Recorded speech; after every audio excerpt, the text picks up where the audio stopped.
Hello, welcome back. There's one thing about me that you need to know. You might know this already because I have said this before. But anyway, I really enjoy talking to Uber drivers. This is something about me. Why do I enjoy talking to Uber drivers? And this is how we pronounce Uber, by the way. If you're Brazilian and you're saying Uber, nah, Uber. Why do I enjoy that? Because I am genuinely very interested in people and their stories and who they are and their life. I'm interested. I wouldn't say curious. Not really. I care about other people and I like to listen. I like to know what makes them tick. Oh, hello. I was not planning on teaching you this today. This just happened. What makes you tick means what gets you going in life, what you are all about. I love to know that about people, what makes them tick. So today I got an Uber. We had a bit of an unforeseen problem at home. Unforeseen, big word, simple meaning, something that you had not planned for, okay? Something unpredictable, unforeseen problem with our car. So I got an Uber to take my daughter to school. My son was already there because he goes in the morning. And this lovely gentleman was driving the Uber. I could tell that he was not from Porto Alegre, where I live. He was from some small city, somewhere, maybe the countryside, maybe not, but some small place. You learn to tell the difference. It's so curious how here, especially in Porto Alegre, I'm not from here, I'm from São Paulo, so maybe this is why I can see things as an outsider, have this kind of outsider perspective on how things are here. I can tell straight away when people are not from here, they're from a small city within the state, because they're just so different. They behave very differently, they talk differently, they're just so much more welcoming and humble and easier to talk to in many ways. And I thought he wasn't from here. So Mimi got out of the car, I dropped her off, and then he drove me home.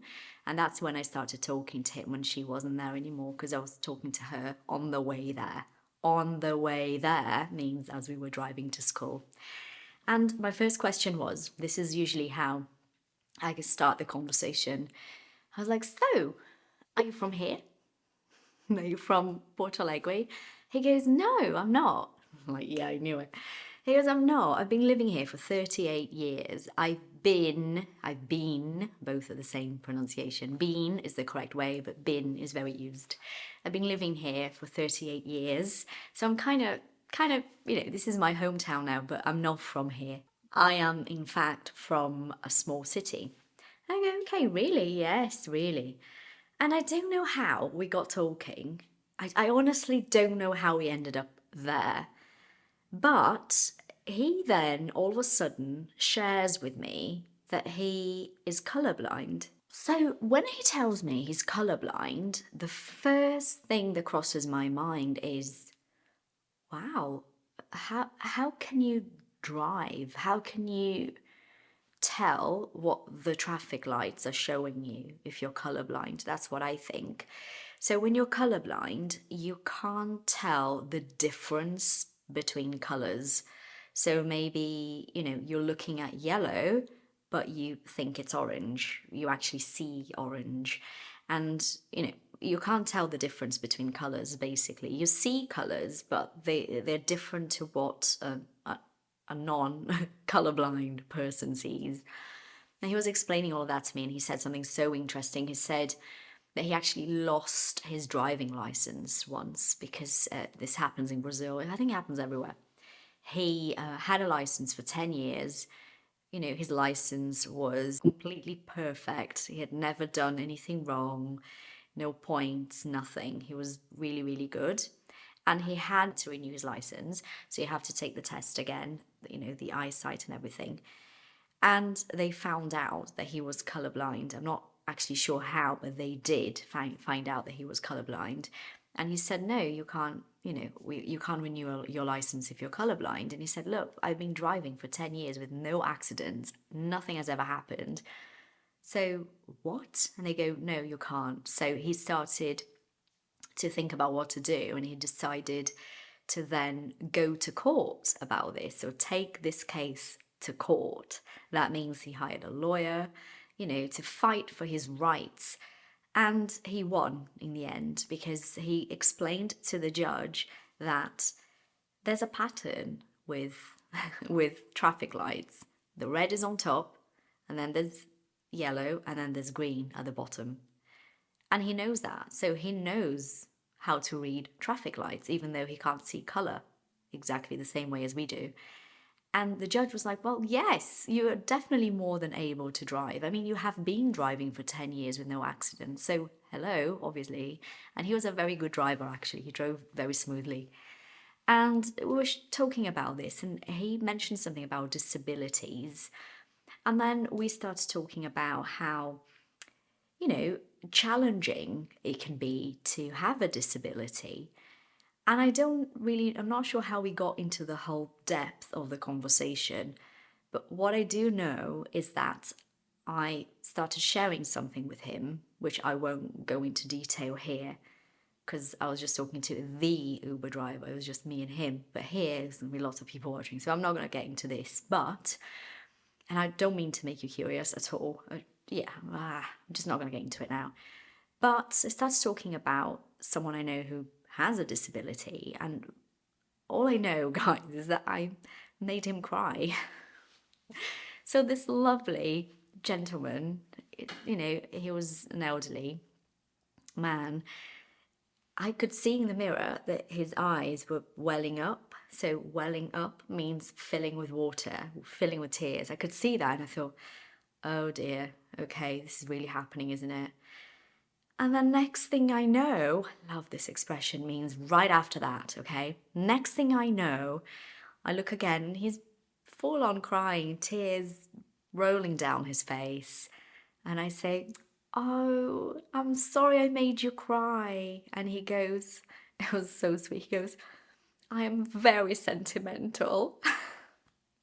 So he was just about to drop me off. He was just about to drop me off, means we were very close to my house. And he was still we were still crying. He said something so cute, so sweet. He said, my daughter-in-law, a daughter-in-law is his son's wife. My daughter-in-law knows I'm like this, so when she comes to tell me something, she brings two tissues, one for her and one for me, and we always end up crying and hugging each other. I was like, oh wow, this is the sweetest thing I've ever heard.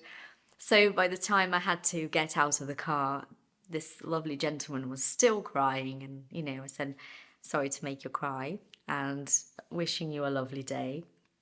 God bless you. And I came out, and I'm still thinking about this, because these things happen to me a lot. Not making people cry, not making strangers cry, no, not that, but really connecting with people I don't know. But that only happens because I give people the time of day. This is another expression I love. This means I give them my attention. I give them the time of day. I like to listen to what people have to say, and sometimes beautiful things can come of that. Of course, that as an English learner, this could be harder for you to do, but don't stop yourself from creating a connection with a stranger, from asking questions, from getting to know about them and their story and their life, just because you're worried about making mistakes or you're worried about not knowing the right word.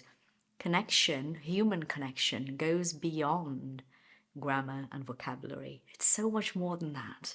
So give yourself the chance to learn more about yourself through learning about other people.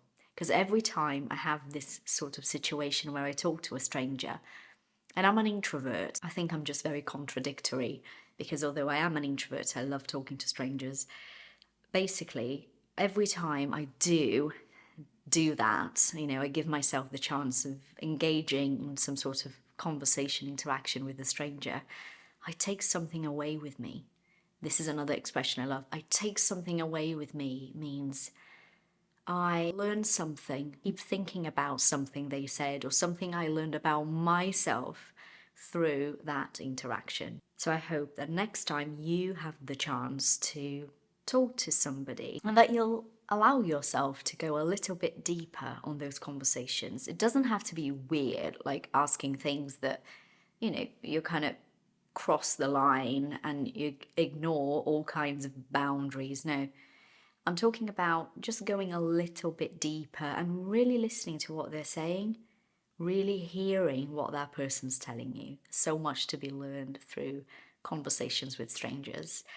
So, hope you enjoyed this lovely listening practice today. Have a lovely week. I will be seeing you guys next time.